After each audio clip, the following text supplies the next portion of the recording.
శంఖారావము అమీన్పూర్ పెద్ద చెరువు ముంపు బాధితులకు మేలుకొలుపు. ఈ శంఖారావము అసాంఘిక శక్తుల గుండెల్లో దరువు. ఈ శంఖారావము మనందరికీ తొలి వెలుగు.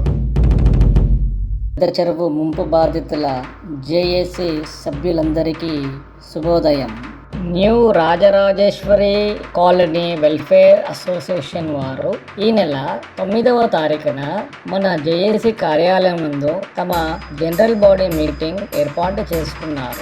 ఈ సందర్భంగా మన అమీన్పూర్ చెరువు FTL విషయంపై ఎలాంటి కార్యాచరణ చేయాలి, హైడ్రా కమిషనర్ గారికి కాలనీ తరపున FTL సమస్యపై త్వరలో పరిష్కారం ఇవ్వాలని కోరుతూ గ్రీవెన్స్ సెల్లో నివేదిక అందించడం గురించి తీర్మానించారు. అలాగే అసోసియేషన్ కార్యవర్గం FTL సమస్య వల్ల తమకు కలిగిన బాధలను వివరించారు.